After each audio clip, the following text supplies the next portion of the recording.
back into my base. Really slow. Hello, everybody. We are the Hornet Racing Powertrain team. My name is Dan Cavano. I'm John Oakley. I'm Kyle Pratt. I'm Ron Ballman. And we will be representing Sac State at the upcoming national competition in Nebraska along with the rest of the Hornet Racing team. All right, so how do we find our problem statement? I think the great automotive visionary of the 20th century named Jeremy Clarkson said something to the effect of the most important word in powertrain is power. So in a nutshell, our job is to make power. So what we're using is a Honda CBR 600 engine. This makes about 105 horsepower out of the bike. But the SAE is quite intent in not letting us kill ourselves. So they make us put a 20mm restrictor on the engine. That drops the power down to about 60. I think last year at competition, the Hornet racing car made about 62.5 horsepower. Typically, the top 10 cars in the field running 4 cylinders make between 70 and 80 horsepower. What we propose to bump up our horsepower is by constructing an intake and exhaust manifold that are tuned for a particular RPM band and increasing the efficiency of the cooling system. And so as not to make you wait on this, you see just some quick numbers that we've gotten from initial testing have shown peak horsepower so far to 75 and an increase in low torque, but we'll go over that a little bit now. How's up with the operating system? Yeah, and starting with the first stage of the induction system, trying to get everything kind of concise about how the air flows through the engine. First, we have the throttle body and the 20mm restrictor. Basically, the throttle body controls the amount of airflow that enters into the engine by way of a rotating butterfly valve that is not shown. The restrictor has a 20mm orifice right about here and is required by the rules, like Dan said, to reduce the amount of overall power output. With that being said, the main design goals for the upper intake system was to limit the pressure drop from the atmosphere on the left-hand side to the intake plenum of less than 10% of atmosphere, or about 10 kPa, all while reducing the weight to no more than 1.5 pounds for the entire system. Through the course of changing from 190 to 191, there was only one real major design change, and that was the flange connecting to the intake plenum. There were some changes in the plenum base that necessitated the changing of the flange. So going on to the manufacturing, splitting it up into two major components, the throttle body and the restrictor. The throttle body was machined out of solid billet aluminum, and one of the things that kind of pride about the design of that was extremely designed for manufacturing and assembly. I had previously done a design like this in the last year's Formula car, so I already kind of had a general theory of how I wanted to go about manufacturing it. So the second time through, it was really smooth, and I was able to create just about all the parts I needed the first time through and were acceptable, basically by tolerances and stuff. But the main challenge in doing all this was making the butterfly valve and the throttle body shaft. That really came down to just being able to jig it. I know some other teams that presented today had some trouble jigging up things. Looking at this picture right here, you can see that there was a custom jig involved in making the throttle body shaft. And this mill head is actually angled about 15 degrees in order to cut one of the faces. So it's a pretty intricate machining going on in the throttle body. Following with the restrictor, it was made out of a carbon fiber sleeve that was pressed onto an aluminum mold. Had a little bit of trouble determining the proper layup and curing procedures. Probably made about 3 of them before I finally got it right. But in the end, I got a really nice surface finish on the inside, which is important because of the fluid velocities. Any sort of drag that you incur on the inside of those pipes is just going to reduce the overall maximum output that this system would produce. So now moving on to the testing, because the design design requirements weren't too critical as far as testing were concerned. So the main thing was just trying to develop a way to find out what the pressure drop from the atmosphere to the downstream section of the upper intake system, trying to figure out what that pressure drop was. So a simple test section, or basically a flow bench, was created that uses very simple static pressure drop gauges with a manometer, as well as a tow tube driven velocity head gauge. A blower provided the suction power needed, and then it was throttled for different mass flow rates. The test that I ended up running was at about 120 CFM, simulating the maximum engine RPM. And then following it up, the final weight of the upper intake system happened to be a low weight of about 12 ounces without the air filter and about 1 1/8 with the air filter. So luckily, it was able to actually be less than what was required by the design. So now that I've kind of talked about the upper intake system, I'm going to hand it over to John, and he's going to head off to the next section of the induction system. Thank you, Kyle. The intake manifold was designed to increase mid-range engine torque, and by taking advantage of Helmholtz wave mechanics. The scope of the project was to build a quality manifold and determine the validity of the Helmholtz model in predicting the torque peak RPM as a function of intake run length.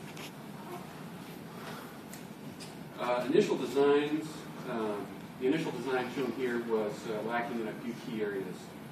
For one, the on flat portions,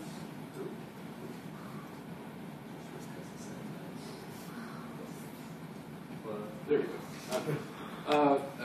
There was deflection on flat portions of the plenum when the system was under vacuum.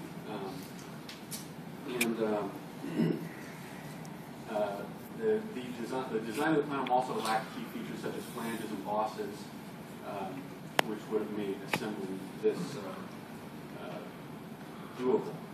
Also, the chamber didn't really promote a smooth airflow transition between the inlet from the throttle body and restrictor into the runners. Moving on to the runners, pre-bent commercially available runner tubes from CX Racing were determined to be the most cost-effective and time-efficient route. However, it brought this plenum assembly closer to the thermostat housing on the engine, which required reorienting this intake assembly out to the outside, so just reverse orientation. And then the injector ports, shown here as a machine aluminum piece, upon analysis, a cast injector port was determined to be a much better option, cut down on complex machine operations, welding, and cost as well. So here you can see the design changes in these cross-section views, being the old design and the current design. As you can see, the plenum cover is a much smoother flow path and is an inherently more rigid design due to this geometry. Two methods were employed in making the plenum cavity. Thermal pressure forming and ultimately composite layup. Pictured here is an exploded view of the thermal pressure forming assembly. A little detail on how this works. This is plastic that's sandwiched between these plate frames, stuck in an oven, heated, placed over the top of the mold. Then this pressure box provides positive overpressure, forcing the hot plastic down against the mold to produce the part. Here you can see a picture of in progress in the oven. Given the limited resources of a home oven, limited clamping force, and a low volume flow rate of air in, this procedure was ultimately a failure, not producing parts that were consistent with the design goals. And alternatively, the mold was designed to be suitable for a number of different processes. This was done from the beginning as a plan B, which worked out great. And as you can see, here's a composite fiberglass layup of the plenum chamber, as well as this was a thermoform PVC inlet trumpet, and then the remainder of the intake assembly. And on for testing. The goal of testing was to validate the model for 3 distinct runner lengths and to measure the mass airflow rate directly, showing the effects throughout the RPM range as well as at the peak. And here you can see this is the mathematical model, the Helmholtz model, and it predicts a torque peak given a set of 12.1-inch runners. It predicts the torque would peak and volumetric efficiency would peak at 8574 RPMs and would be saw through empirical testing on the dynamometer was a peak at 8250, which is pretty good agreement, 3.9%. And to talk more about testing and the exhaust system, here's Nick. All right, so there's a dirty secret that engine makers know. It usually goes by the saying of horsepower sells cars, torque wins races. So I talked a bit about peak horsepower. I think that's fantastic, but what we really ultimately want is more torque under the area. That's what gets the car moving out of corners. And the process by which we tune the exhaust is called pressure wave tuning. Basically, when the exhaust valve opens, there's a massive pressure difference between the combustion chamber and the atmosphere. There's a pressure wave that's generated at that point, and it travels downstream into the exhaust. And it will continue to travel at the local speed of sound until it encounters a significant cross-section change. At that point, it reverses direction and it becomes a low-pressure area. And the key to the whole tuning is to time the arrival of this low-pressure area at the exhaust valve at the same time that both intake and exhaust valves are open. This is typically known as valve overlap. So if we combine high-pressure areas in front of the intake valves, low-pressure area behind the exhaust valves, we get a pretty powerful downdraft that helps fill the cylinders a lot more than they would normally do. This increases the volumetric efficiency of the engine. This increases the torque output of the engine. And then the rest of the system, the exercise essentially becomes just equating the displacement of the pressure waves to the rotation of the crankshaft. All right, moving on to manufacturing. Our material of choice was 304 stainless. We wanted it to be stainless because we could go to a lighter gauge and achieve a little bit of corrosion protection. But we didn't want the expensive 321 stainless or even the unobtainium known as Inconel. The pipes were all CNC bent, and that doesn't only produce a visually pleasing final product, but it allows an interference-free internal surface. A lot of teams use off-the-shelf J and U bends. They manually cut them by hand, and then they weld them. And depending on the skill of the welder, there might be significant inclusions in each weld area that interfere with the pressure wave. The only other manufacturing involved with this was the insert or the port inserts at the very top connected to the engine. Those are welded to the inlet portion of the pipes. And then the flanges press against the port inserts to fasten the exhaust system to the cylinder head. Next. All right, testing. This one was a little bit more hairy in the planning and execution than we anticipated. Essentially, what the theory boils down to is that longer primary tubes yield lower torque in the higher PM, but they yield higher torque in the lower PM. So what we wanted to do to determine the area that we want to target, we did some pre-design testing last summer. We ran the car on a course comparable to a competition spec, and then we downloaded the telemetry from the car, and we found out that the engine spends about 70% of its time between 5,800 RPM and 8,000. So we decided that that's going to be our target goal for increasing the torque. Now, we didn't have the resources to build 10 or 15 sets of headers to determine how different lengths affect torque output. So we took a base set of headers, pictured at the top right, that has a 20-inch primary initial length. And then we fabricated a bunch of inserts that we put between the header and the collector. So we would effectively increase the length of the primary pipe on the fly, so to speak. The lower left shows our car hooked up to a Dynapack 3000 up dynamometer. And we would make a pass at 20-inch primary lengths, then we would stop it, change to 21-inch primary lengths, and repeat the process. Unfortunately, and this is part of the think your test session through thoroughly, we were only able to test to about 30-inch primary lengths because the extension started interfering with the actual dyno equipment. So let's go on to the good stuff, the results and analysis. I've picked three distinct tube lengths that we have torque output for. In blue, I have a 22-inch, in yellow, 24, and in red is the 28-inch that we initially calculated should be optimal. And looking at the power band between 5,800 and 8,000, the comparison between blue, yellow, and red is dramatic. Not only do we have a lot more torque under the curve, the torque curve itself is a lot flatter. That makes the car easier to drive, more predictable. It doesn't suddenly roll the tires or the differential. So So that pretty much concludes our initial testing stage. We have at least one more dyno session to do, where we look to possibly expand the curve a little bit more. Ron's going to talk about the cooling system next. Okay, for the cooling system, initially we had a radiator core designed as 11 by 10 inch core, capable of dissipating 16.8 kilowatts. After talking to a few vendors, it turns out 11 by 10 inch core is not a standard size core, and custom fabrication would be required, and that would increase its cost. To make it more cost efficient, a 9 by 10 inch core was chosen instead. And even though there's a reduction in the cross-sectional area, the thickness of the core was increased by a 1/4 inch to make up for the loss of some of the surface area from the reduction in size. Other changes that were included from the initial design was the inlet and the outlet were reoriented to reduce a little bit more length of the cooling hose to save some weight.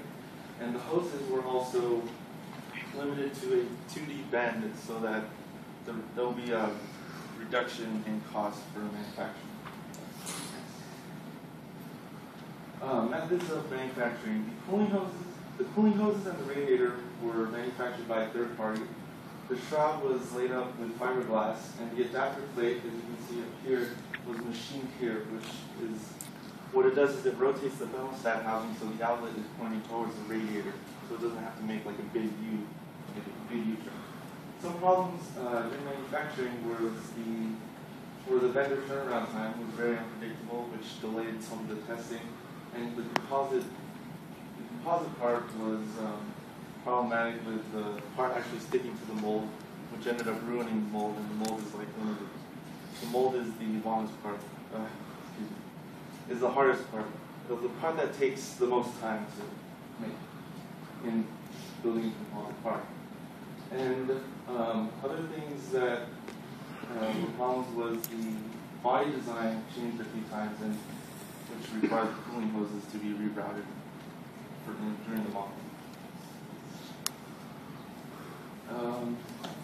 For testing and design validation, this is some initial testing. As you can see from the table up here, this is the 2011 and the 2012. 2012 is the current one.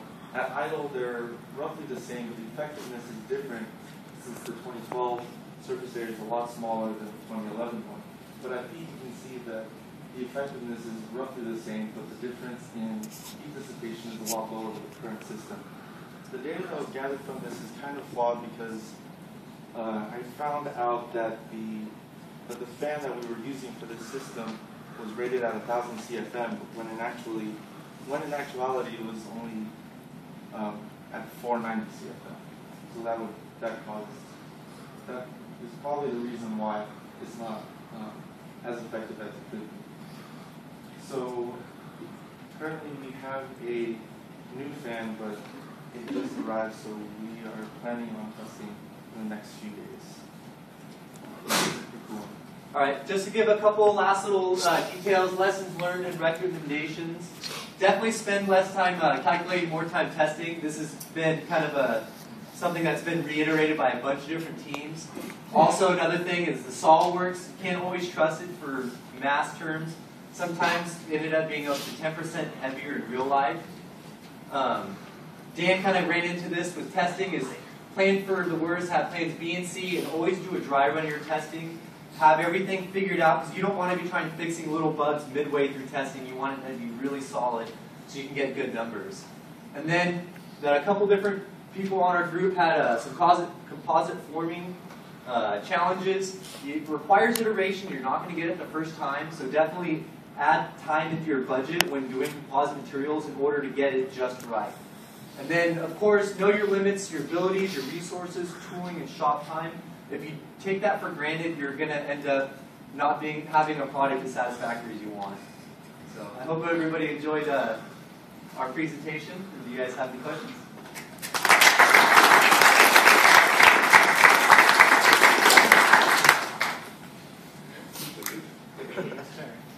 You guys said that you guys are on the next down run, you guys are going to try and get more area underneath the curve. What are you guys going to sacrifice for that? We're sacrificing peak torque after around 9,000 RPM. Whether this is going to be acceptable or not depends on the actual amounts. There's another factor we can investigate in that is it would appear even from this data that peak power is really limited by the restrictor, the inlet restrictor, rather than the exhaust. So within a certain amount of reason, playing with intake runner lengths and exhaust tube lengths, you can effectively fill out, as we're illustrating here, more of the graph area, more usable power. Go on. You know how you guys said that you guys made your headers and things that kind of go together? You guys actually percent off how much freeform air you guys got? Like a better. You know, that's kind of, that would be, we don't have a number on that. It would require the more traditional fabrication process, and because that would be hand welded, if I understand your question. You know, each tube would be different. But this is certainly, the manual bending process is certainly the ideal, the most reliable. I was just wondering if there was an actual percent off and where you guys gained from air from Yeah. the old cars to the new car. Yeah, but to give a little bit of perspective, I've looked at previous header designs and like manufactured versions. And if you look inside the board, you can literally see little MIG welds actually protruding through. So just the fact that you know it's better cross section for the exhaust. So in your testing of longer tubes, do you actually expect to see better results? I know you guys said that, 28-inch, you guys already did the data. Here are the data that always match up perfectly, and that was a huge difference up to a 28-inch, you know? And, even, 28.5 inches or anything like that, like, what, how do you find that optimum? Again, it's just going to have to be tested. And we were going in 1-inch increments. I think, given the torque output of this car, I mean, you can see we're making less than 45 foot-pounds of the wheels. It'll just have to be a dyno tested thing. I mean, we can go down to tenths of an inch if we have infinite number of time and money. But at this point, there are way too many other variables. So I think having more discrete and further apart distances will do us a better service than trying to find the absolute perfect spot. Right. One other factor in that is there's a lot of adjustment you could have in changing, making small changes like you mentioned. But another strategy used by some engine builders is to stagger lengths from cylinder to cylinder, and you can change the shape of the power band. You're effectively tuning different cylinders for different peaks. Wow. So there's a reason people spend years on the Yeah. Right, and the one last thing about testing is there were a number of assumptions we made. One of them was that there was no temperature gradient because the speed of the pressure wave varies depending on the temperature. There is actually a temperature gradient, and we tested that, and it's roughly 10% difference between cylinder head and the collector. And then the other thing that is actually a little bit more important is pressure wave superposition effects. We didn't have the rigging to test for that, so that's unaccounted for. So whatever effect that has, we play in a little bit. Okay, thank you.